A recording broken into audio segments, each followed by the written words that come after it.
السلام علیکم ورحمۃ اللہ وبرکاتہ۔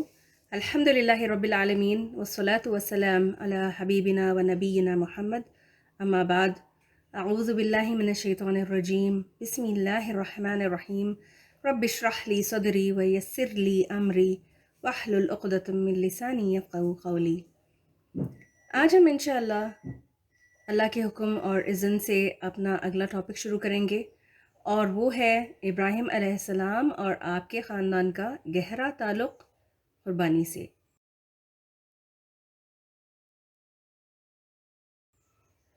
ذوالحجہ کا مہینہ آتے ہی سب سے پہلا خیال جو گزرتا ہے وہ کیا ہے؟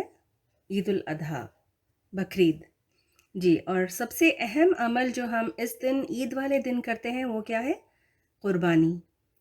یہ حاجی اور غیر حاجی سب لوگ کرتے ہیں، دنیا بھر میں مسلمان قربانی کرتے ہیں اس دن۔ اور یہ کیسے ہو سکتا ہے کہ حج کے دن ہوں اور قربانی کی تیاریاں ہو رہی ہوں اور ہمیں ابراہیم علیہ السلام یا آپ کا گھرانہ یاد نہ آئے؟ یہ عید تو ابراہیم علیہ السلام اور اسماعیل علیہ السلام کو یاد کیے بغیر گزرتی ہی نہیں۔ اور پھر اسی طرح حج اور عمرے کے مناسک اور ارکان کرتے ہوئے بھی ابراہیم علیہ السلام اور آپ کا گھرانہ ضرور ضرور یاد آتا ہے۔ اس طرح اللہ نے ابراہیم علیہ السلام کے نام کو زندہ رکھا قیامت تک کے لیے۔ اگر میں ایک بات کہوں تو غلط نہیں ہوگا کہ یہ قربانی کا قصہ ایک محبت کی داستان ہے۔ اپنی پیاری چیز کو اللہ کے لیے، اللہ کی راہ میں قربان کرنے کا نام ہے۔ یہ پہلا سبق ملتا ہے قربانی کے عمل سے۔ ویسے تو قربانی کا جانور جو ہے اس سے بھی لگاؤ ہو جاتا ہے، اس کو کھلاتے پلاتے ہیں، اور عید کے دن اس کو قربان کرنے کا، اس کو ذبح کرنے کا وقت آتا ہے تو کیا کرتے ہیں؟ اس کو ذبح کر دیتے ہیں۔ کیوں؟ اللہ کے حکم پر عمل کرنے کی خاطر اور اللہ کی فرما برداری اور اطاعت میں۔ کیونکہ دیکھیں نا، اگر کوئی یہ سوچ کر رہ جائے کہ میں نے تو اس جانور پر اتنے پیسے خرچ کیے ہیں اور مجھے اس جانور پر بہت پیار آ رہا ہے، اس کی دیکھ بھال کرنے کی مجھے عادت ہو گئی ہے، تو کیوں نہ اس کو پیٹ بنا کر رکھ لوں، تو میں نہیں کرتا اس کی قربانی۔ تو آ سکتا ہے نا اس طرح کا خیال، لیکن ایسا کوئی نہیں کرتا، اب تک تو کسی نے نہیں کیا ہوگا۔ تو قربانی اسی کا نام ہے کہ جس چیز سے آپ کا دل لگ جائے، آپ راغب ہوں، تو اسی چیز کو، اپنی پیاری چیز کو اللہ کی راہ میں قربان کر دینا۔ ہر نیک عمل دل سے تعلق رکھتا ہے۔ نیکی دماغ یا عقل سے نہیں کی جا سکتی، اور حدیث میں بھی آتا ہے نا کہ ان اللہ لا ينظر الى اجسامکم ولا الى صورکم ولکن ينظر الى قلوبکم واعمالکم۔ بے شک اللہ تمہارے جسموں کو نہیں دیکھتا اور نہ ہی تمہاری صورتوں کو، لیکن اللہ تمہارے دلوں اور اعمال کی طرف دیکھتا ہے۔ اور جو ابراہیم علیہ السلام کی طرح قلب سلیم یعنی سلامت دل لے کر حاضر ہوگا، وہی اللہ کے ہاں قابل قبول ہوگا، کامیاب ہوگا۔ کیونکہ اللہ صرف دل دیکھتا ہے، نیت دیکھتا ہے کہ کون کتنا دینے کے لیے، کتنا کرنے کے لیے، مر مٹنے کے لیے تیار ہے، کون کس جذبے کے ساتھ کیا نیکی کرتا ہے۔ اسی کی آزمائش ہوتی ہے، اور سب سے کٹھن آزمائش جو ہے وہ پیغمبروں پر آئی تھی۔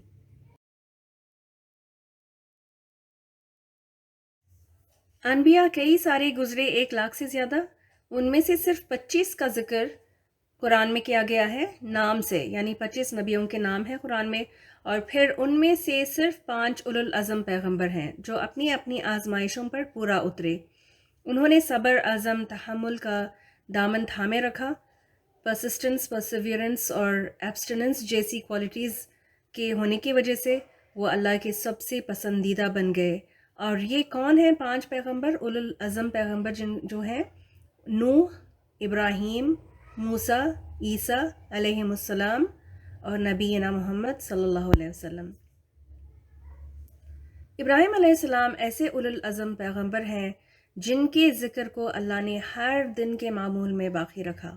وہ کیسے؟ ہم روز لیتے ہیں ابراہیم علیہ السلام کا نام۔ کہاں اور کیسے؟ کسی کو اگر یاد آ رہا ہو تو؟ جی، نماز میں درود ابراہیم پڑھے بغیر کوئی نماز پوری نہیں ہوتی۔ سلام پھیرنے سے پہلے، نماز ختم کرنے سے پہلے درود پڑھتے ہیں، سلام بھیجتے ہیں۔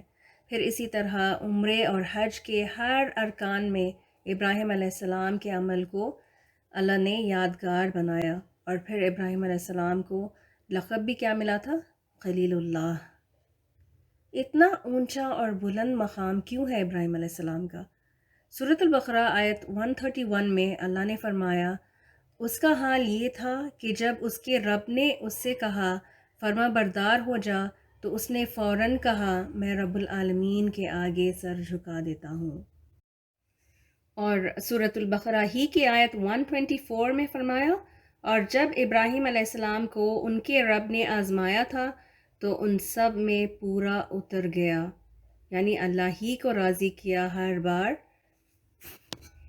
اور ہر حال میں اللہ کی اطاعت اور فرما برداری کی، تو اسی لیے ان کا مقام جو ہے بہت ہی اونچا ہے۔ ہم نے کئی بار سنا ہوگا ابراہیم علیہ السلام کا قصہ کہ کس طرح ایک کے بعد ایک آزمائش آتی گئی ابراہیم علیہ السلام پر، لیکن انہوں نے ہر مشکل وقت میں اللہ ہی کی بات مان لی۔ میں نے بچپن میں جن سے انبیاء کے قصے سنے تھے وہ میری امی کی چچی ہیں، اللہ ان کے درجات بلند کرے اور ان کو ہمیشہ نور اور سرور عطا کرے، جنت الفردوس میں عالی شان مقام عطا کرے، اللہم آمین۔ جو واقعہ میں نے ان سے سنے تھے تو اس میں یہ ابراہیم علیہ السلام کا واقعہ بھی شامل تھا، تو ان کا قصہ بھی میں نے میری امی کی چچی کی زبانی ہی سنی تھی۔ لیکن آج ہم ابراہیم علیہ السلام کے آزمائشوں میں سے ایک کو پڑھیں گے جو قربانی کے تعلق سے ہے۔ سورہ الصافات میں قربانی کا یہ قصہ ڈیٹیل میں بیان ہوا ہے، تو چلیں حصے حصے کا ترجمہ اور ہلکی ہلکی سی تفسیر کے ذریعے اس کو دیکھتے ہیں۔ سورہ الصافات 23 جز میں 23 پارے میں سورہ یاسین کے بعد والی صورت ہے، تو ہم اسی صورت کی آیت نمبر 99 سے شروع کریں گے انشاءاللہ۔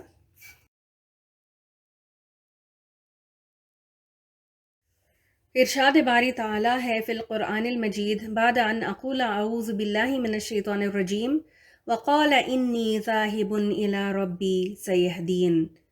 آیا 99 کا ترجمہ، ابراہیم علیہ السلام نے کہا میں اپنے رب کی طرف جاتا ہوں، وہی میری رہنمائی کرے گا۔ ابراہیم علیہ السلام نے اپنی قوم کو توحید کی دعوت دی اور بت پرستی، ستارہ پرستی اور آگ پرستی سے روکا، جو ان لوگوں کی عادت تھی، کیونکہ یہ مشرک قوم تھی نا، تو یہ لوگ ان ساری چیزوں کی پوجا کرتے تھے، تو ان سب چیزوں سے روکا اور ایک اللہ کی عبادت کی طرف بلایا۔ لیکن ان کی قوم نے ان کی بات نہیں مانی، اور الٹا پوری قوم ایک بندے کے خلاف، ایک بندے کے اوپر، ابراہیم علیہ السلام پر بہت زیادہ سختیاں کرنے لگے۔ ساری قوم مل کر ان کے لیے ایک الاؤ، ایک بون فائر تیار کیا اور اس میں ابراہیم علیہ السلام کو جلا کر بھسم کر دینا چاہا۔ اس سے ایک اور بات کا بھی اندازہ لگتا ہے کہ ابراہیم علیہ السلام بہت ہی زیادہ ایمان والے اور بہت ہی مضبوط انسان تھے، کیونکہ دیکھیں اگر کسی کو مارنا ہو نا ایک بندے کو، تو پوری قوم کو اکٹھا ہو کر مارنے کی ضرورت نہیں ہے نا، تو ایک بندہ کوئی ہاتھ سے مار دے، یا پھر جیسے گھونسا مارا تھا موسیٰ علیہ السلام نے، تو ایک ہی بندہ کافی ہوتا ہے کسی کو مارنے کے لیے، 2-3 مل کر مار سکتے تھے، لیکن ان کے قصے میں یہ ملتا ہے ہمیں واقعہ میں قرآن کے اندر کہ پوری کی پوری قوم ان کے خلاف ہو گئی تھی، اور پورے کے پورے ان کو جلا کر بھسم کرنے کے لیے ایک الاؤ، ایک بون فائر کی طرح نا وہ تیار کرنے لگے۔ اور کہا جاتا ہے کہ ابراہیم علیہ السلام کا باپ جو تھا وہ بھی، اس کا نام آزر تھا، اور وہ بھی اس آگ کو تیار کرنے میں لکڑیاں اور فیول ڈال رہا تھا، اس کی تیاری کر رہا تھا اپنے ہی بیٹے کو جلا کر مارنے کے لیے۔ لیکن اللہ نے آگ کو ٹھنڈی ہونے کا حکم دیا، فرمایا یا نارو کونی بردن، اے آگ ٹھنڈی ہو جا، تو آگ ابراہیم علیہ السلام کے لیے سلامتی کی جگہ بن گئی، ایک باغ بن گیا تھا۔ پھر جب قوم نے دیکھا کہ اتنی بڑی آگ سے ابراہیم علیہ السلام بچا لیے گئے تو انہیں خوف بھی ہوا اور حیرانی بھی ہوئی، اور پھر وہ ڈر بھی گئے تھے کہ اس کے بعد تو ہم کیا کر سکتے ہیں، مارنے کی کوشش کی اور وہ اس میں بھی ان کی جان نہیں گئی۔ تو پھر ان کے باپ نے، آزر نے، ابراہیم علیہ السلام کو اپنے گھر سے اور شہر سے نکل جانے کی دھمکی دی۔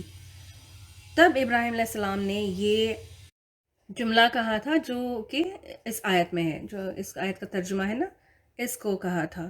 پھر ابراہیم علیہ السلام وہ پہلے انسان ہیں جنہوں نے ہجرت کی اللہ کی راہ میں اپنا دین اور اپنا ایمان بچانے کے لیے، تو ہجرت کرتے ہوئے اور اپنے باپ سے ودا لیتے ہوئے ابراہیم علیہ السلام نے کہا کہ مجھے نہیں پتا کہ کدھر جاؤں، لیکن میں اپنے رب پر بھروسہ کر کے تمہیں اور تمہاری قوم کو چھوڑ کر نکلتا ہوں، اور مجھے یقین ہے کہ اللہ میری صحیح رہنمائی فرمائے گا۔ اور ویسے بھی دکھ اور تکلیف میں اللہ ہی کی طرف رجوع کرنا چاہیے مومن کو۔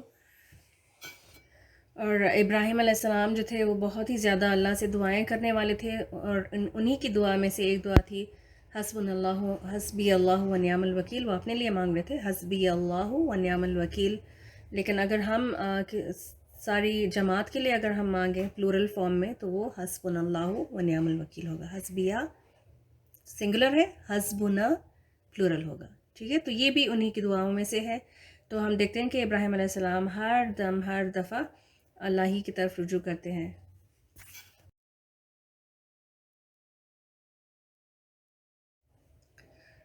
اگلی آیت نمبر 100، رب حب لی من الصالحین، اے میرے رب مجھے نیکوکاروں میں سے اولاد عطا فرما۔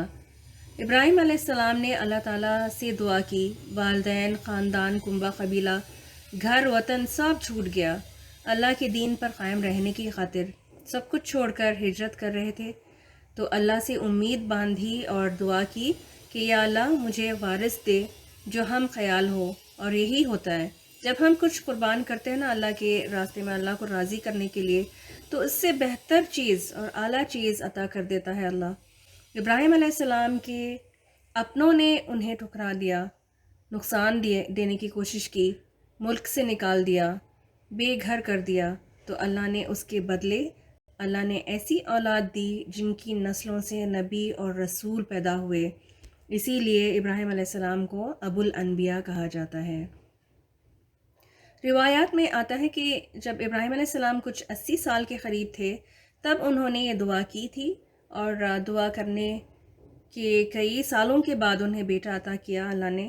اس سے یہ پتہ چلتا ہے کہ اسماعیل علیہ السلام جن کو اللہ نے عطا کیا، اس دعا کے بعد وہ ابراہیم علیہ السلام کے بڑھاپے کی اولاد تھی، اور بار بار مانگنے کے نتیجے میں بہت ہی انتظار کے بعد پیدا ہوئے تھے اسماعیل علیہ السلام۔ تو یہ ابراہیم علیہ السلام کے بڑھاپے کا سہارا تھے۔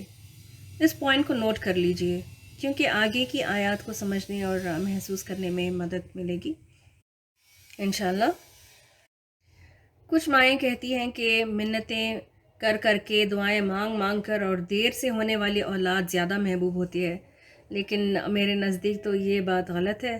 میرا یہ نہیں خیال کہ جلدی ملنے والی اولاد اور بن مانگی ہوئی اولاد کچھ کم پیاری ہوتی ہے۔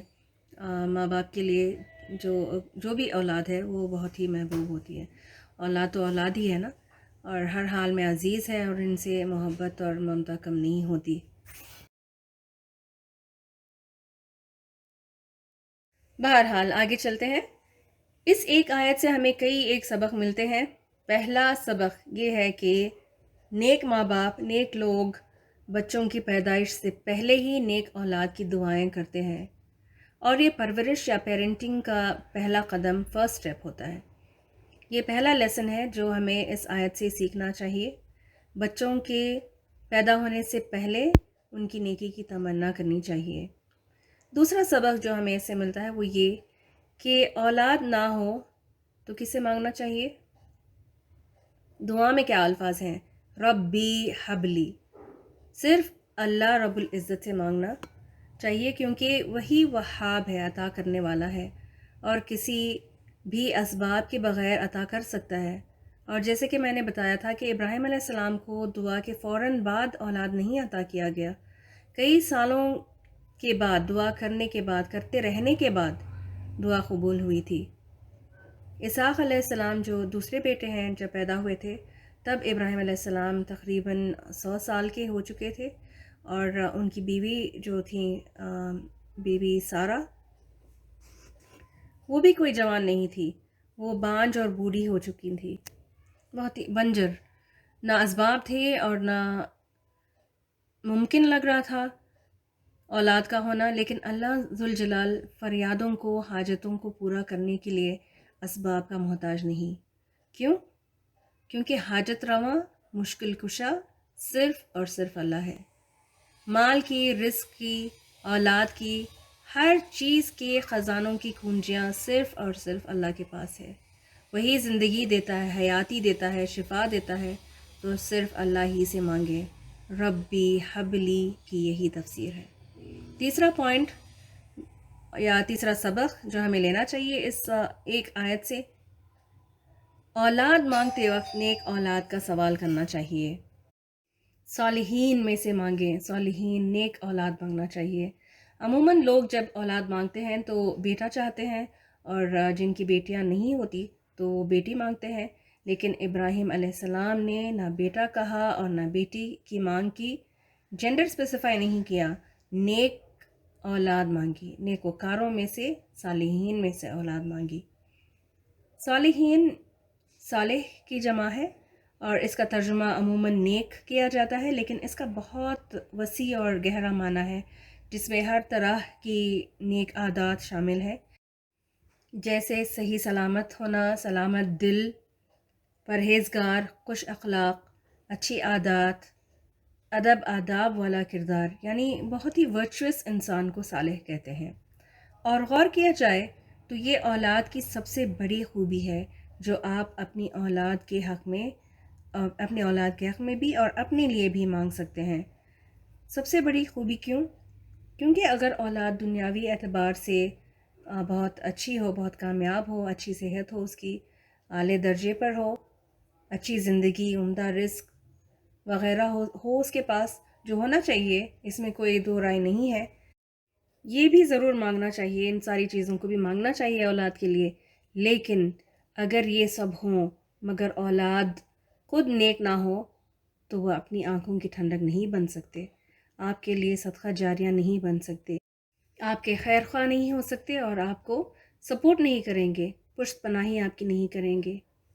تو ساری بات کا خلاصہ یہ ملتا ہے کہ ہمیں صرف بیٹے، صرف اولاد نہیں، نیک اولاد مانگنا چاہیے اور اللہ ہی سے مانگنا چاہیے.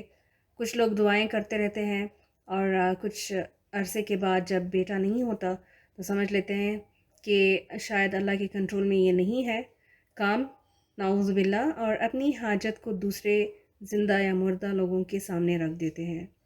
لیکن یہ شرک ہے. اللہ کے سوا کسی اور سے کچھ بھی مانگنا شرک ہے.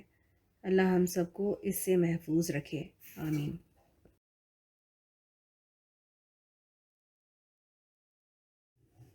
چلیں آگے چلتے ہیں. اگلی آیت 101 میں فرمایا فَبَشَّرْنَاهُ بِغُلَامٍ حَلِيمٍ. اس آیت میں اللہ کا جواب ہے جو ابراہیم علیہ السلام کو دیا گیا. کیا جواب آیا ہوگا؟